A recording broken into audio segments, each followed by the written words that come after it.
Welcome to repair service centre. நம்ம channel subscribe பண்ணாதவங்க subscribe பண்ணிக்கோங்க. 40 இன்ச்சஸ் ஃபிலிப்ஸ் எல்இடி டிவியில் பேக்லைட் மாற்றுறது எப்படி அப்படின்றத பற்றி தான் இந்த வீடியோவில் நம்ம பார்க்க போகிறோம். பேக்லைட் ஃபெயிலியர்னு எப்படி கன்ஃபார்ம் பண்ணுறதுன்னா, ஆடியோ வரும், வீடியோ மட்டும் வராது, வெளிச்சமே இருக்காது.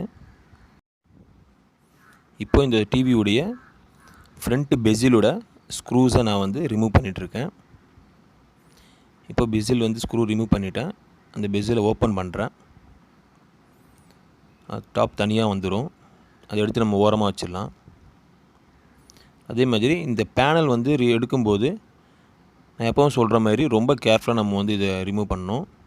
இல்லைன்னா பேனல் உடஞ்சிரும். அப்படி இல்லைன்னா அந்த காஃப் சிப் செக்ஷனில் டேமேஜ் வர வாய்ப்பு இருக்குது. ஸோ இந்த மாடல் பொறுத்தவரைக்கும் என்ன பண்ணியிருக்காங்கன்னா, இந்த பேனலை பேஸ்ட் பண்ணியிருக்காங்க, ஒட்டி வச்சுருக்காங்க. ஸோ அதனால் நான் ரொம்ப பொறுமையாக எடுக்கிறேன். இப்போ நான் எடுத்து பார்த்தா வரலை. ஸோ அதனால் நான் என்ன பண்ணுறேன், அந்த பேஸ்ட்டை பொறுமையாக கட் பண்ணுறேன். இது கட் பண்ணும்போது நம்ம ரொம்ப பொறுமையாக கட் பண்ணணும்.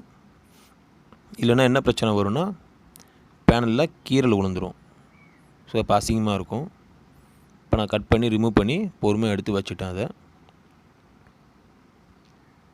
இப்போ எனக்கு இது டிஸ்டர்பன்ஸாக இருக்கிறனால நான் தூக்கி கொஞ்சம் ஓரமாக வச்சிடுறேன், சேஃப்டியான பிளேஸில். அதுக்கு அடுத்த லேயரில் இருக்கக்கூடிய இந்த பேனல் ஃப்ரேம்னு சொல்கிறோம். இந்த பேனல் ஃப்ரேமை பொறுமையாக ரிமூவ் பண்ணிகிட்ருக்கேன். இதுக்கு ஆல்ரெடி சொன்ன மாதிரி ஒரு டூல் இருக்குது. அந்த டூல் போட்டிங்கன்னா நல்லாயிருக்கும். நான் அந்த டூல் போட்டு தான் யூஸ் பண்ணுவேன் எப்போவுமே.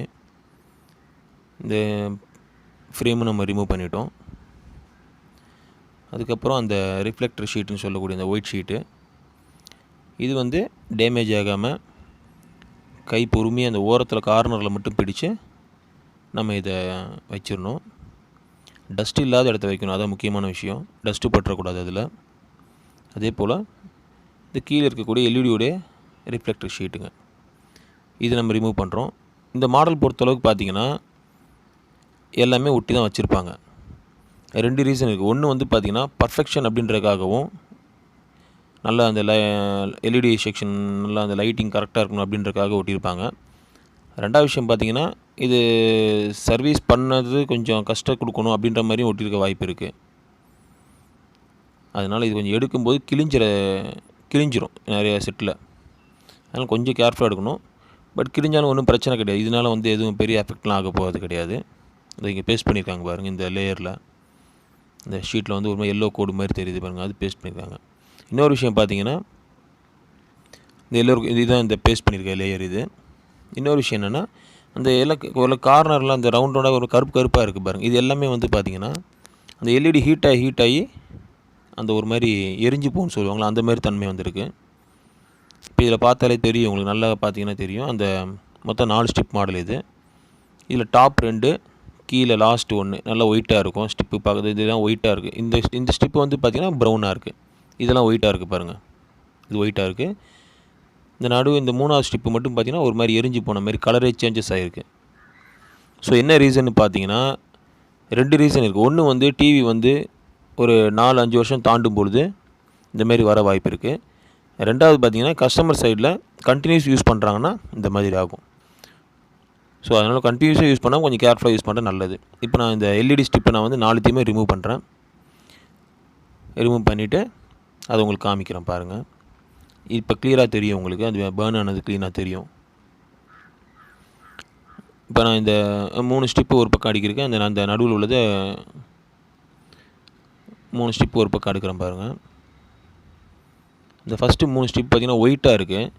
இந்த லாஸ்ட்டு ஸ்டிப்பு மட்டும் பார்த்திங்கன்னா ஒரு மாதிரி ஒரு எல்லோ ஷேட் மாதிரி வந்திருக்கு பாருங்கள். அதுதான் கருகுன இடம் அது. ஸோ இந்த மாதிரி ஆயிடுச்சுன்னா நம்ம இதை கம்ப்ளீட்டாக மாற்றிடணும். நான் முதல்ல சொன்ன மாதிரி ஒரு ஸ்டிப்பு அப்படிலாம் மாற்றக்கூடாது.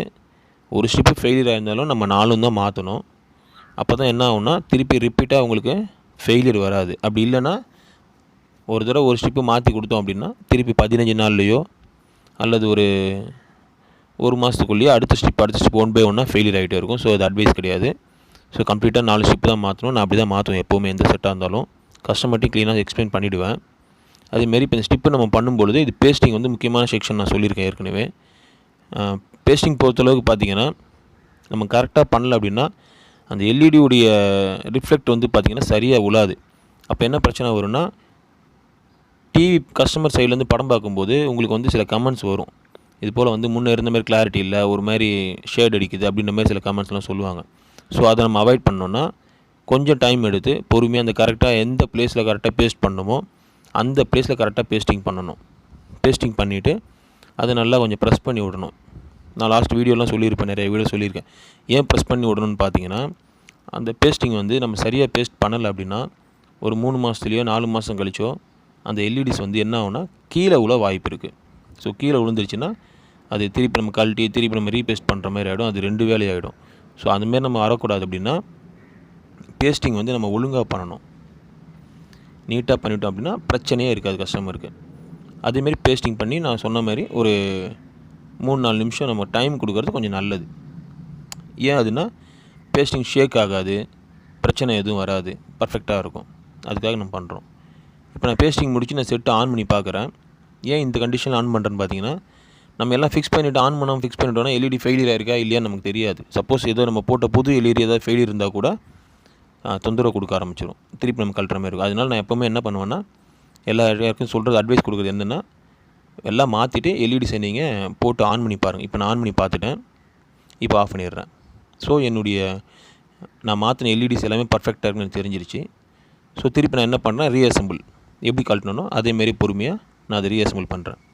ரீஅசெம்பிள் பண்ணும்போது பார்த்திங்கன்னா நம்ம கொஞ்சம் ஸ்லோவாக பண்ணுறது நல்லது, ரொம்ப ஸ்பீடாக பண்ணாமல். ஏன்னு கேட்டால் ஏதாச்சும் ஒரு சின்ன தப்பு பண்ணிட்டா கூட நம்ம திரும்ப கழட்டுற மாதிரி நிலமை வந்துடும். அதனால் கொஞ்சம் பொறுமையாக எப்படி நம்ம கழட்டணுமோ அதே பொசிஷனில், அதில் லாக்ஸ்லாம் இருக்கும், அந்த லாக்கெல்லாம் கரெக்டாக நம்ம வச்சு பொசிஷனில் உட்கார வச்சு நம்ம செய்யும் பொழுது அந்த ஒரிஜினல் கிளாரிட்டியில் 80 to 90% நமக்கு பர்ஃபெக்டாக வந்துடும்.